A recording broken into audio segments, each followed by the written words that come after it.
Buenas, mi nombre es Alexander Payares Enríquez, estudiante de la práctica nivel 3. Mi investigación tiene por nombre Guía de práctica clínica fonoaudiológica basada en la evidencia de la auscultación cervical como prueba complementaria para el diagnóstico de la disfagia orofaringea en la primera infancia. Mi bitácora está compuesta por resultados, análisis y discusión, recomendaciones y referencias bibliográficas. Mi pregunta de investigación, entonces, en el marco de este contexto surge el interrogante de investigación: ¿qué consideraciones teóricas se deben tener en cuenta sobre los aspectos de evaluación de la auscultación cervical en la primera infancia? Para los resultados se obtuvieron a través de la metodología PRISMA. El flujo PRISMA me arrojó que en el banco de datos PubMed 14 artículos en la fase de identificación, ScienceDirect 9 artículos, Redalyc 9 artículos y Cielo 6 artículos, para un total de 38 artículos. En la fase de screening, que son los artículos seleccionados posterior a la lectura de títulos. En PubMed 10 artículos, ScienceDirect 6, Redalyc 8 y Cielo 4 artículos.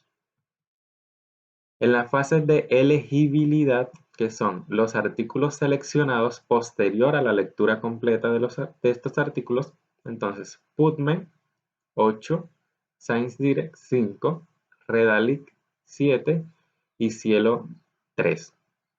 En la fase de inclusión, que ya son los artículos que nos sirvieron para dar respuesta a esta investigación, arrojó un total de 23 artículos. En los tipos de artículos están estudios de casos y controles, 7, revisiones sistemáticas, 7, estudios de casos, 1, en metaanálisis no se encontraron artículos, y estudios clínicos aleatorizados, 8 artículos. Para la evaluación de los mismos se llevó a cabo a través de la metodología Gray. Para la pregunta: ¿qué consideraciones teóricas se deben tener en cuenta sobre los aspectos de evaluación de la auscultación cervical en la primera infancia? Entonces obtuvo un artículo de un estudio transversal longitudinal titulado Valor de la auscultación cervical en niños con disfagia neurogénica. Tiene un riesgo de sesgo serio, una inconsistencia seria, evidencia indirecta seria, una imprecisión seria y tuvo un número de pacientes de 19 y la calidad fue moderada. El segundo artículo, titulado El uso de la auscultación cervical para predecir la aspiración orofaringea en niños, con un diseño de experimento aleatorizado, un riesgo de sesgo serio, una inconsistencia seria, evidencia indirecta seria, una imprecisión seria, y nos aportan otras consideraciones de que este artículo ofrece información real de estudio con poblaciones que presenta soporte teórico. Entonces, el número de pacientes o de participantes, 18, con una calidad moderada.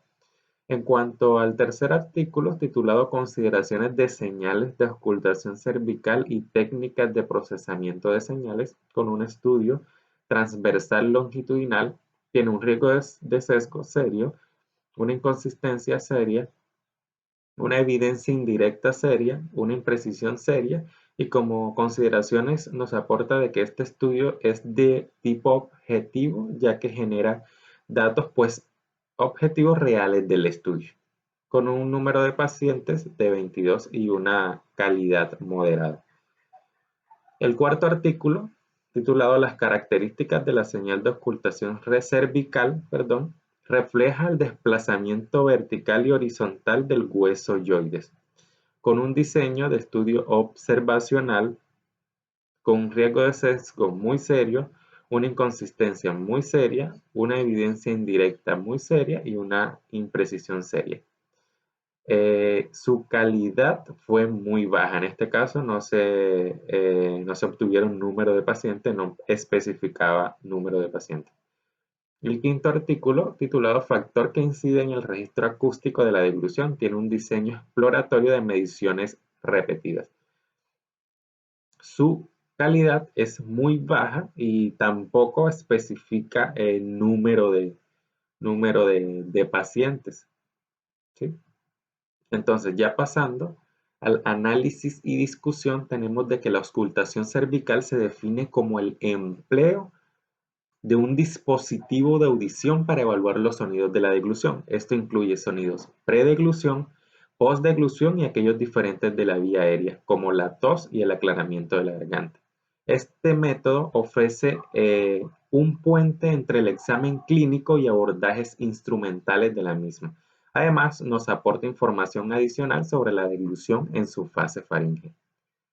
Por ello, se hace necesario hacer énfasis o es importante hacer énfasis en las consideraciones y factores que inciden en la aplicación de la ocultación cervical. Dentro de estas consideraciones se encuentran la experticia del profesional, el conocimiento de la posición adecuada del instrumento en los diferentes puntos anatómicos del cuello y la calidad del instrumento. Un profesional en el área de deglución y disfagia debe contar con apropiación total. De lo contrario, no se podrá establecer una relación clínico-patológica con lo que se analiza. Cualquier fricción, movimiento o presión va a generar un factor adverso para la interpretación de los resultados. Philip, Richard y Michel en 2006 proponen que la anatomía del cuello se divide en triángulos, un triángulo posterior y un triángulo anterior. El triángulo posterior está limitado por el borde anterior del músculo trapecio con el borde posterior del músculo esternocleidomastoideo y por debajo de la clavícula. Estos no influyen directamente en la percepción acústica de los sonidos deglutorios. Por su parte, es el triángulo anterior cuyo límite está dado por las líneas guioidomastoideas, la línea media del cuello y el borde anterior del músculo esternocleidomastoideo. Es allí donde residen los puntos para la captación de los sonidos de la deglución.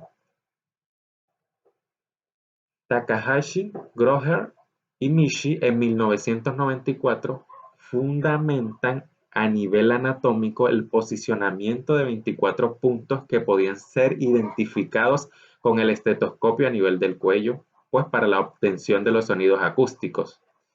Fueron indicados como más apropiados 3 de estos. El 5, que es descrito como el punto medio inferior del cartílago cricoides inmediatamente por encima de la incisura yugular. El punto 11, que está sobre la región lateral de la tráquea inmediatamente inferior al cartílago cricoides. El punto 4, sobre el centro del cartílago cricoides. Entonces, un factor adverso es la presencia de disminución o aumento del tono muscular. Esto influirá significativamente en la propagación del sonido. Por otra parte, para la captación e identificación de estos sonidos deglutorios se requiere de un fonendoscopio o un estetoscopio que permita amplificar la onda frente al proceso deglutorio. Entonces, este instrumento fue uno de los primeros transductores utilizados en este campo y pues todavía es utilizado regularmente por investigadores y clínicos. Para la aplicación del mismo, se tienen en cuenta unas consideraciones de acuerdo a la calidad del instrumento. La confiabilidad difiere del nivel de captación y adaptaciones que se deben utilizar para la colocación del mismo.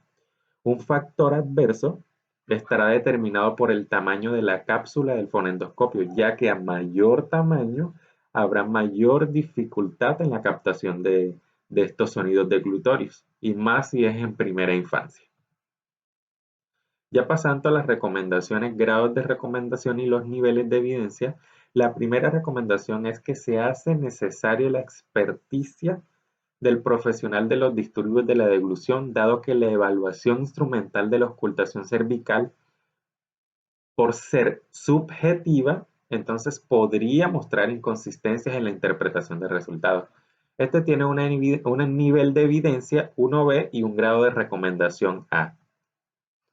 El conocimiento de los puntos del posicionamiento del estetoscopio en el cuello es pertinente puesto que algunas colocaciones no permiten una ocultación limpia. Por el contrario, adhieren otros sonidos que no representan el paso del alimento a la faringe.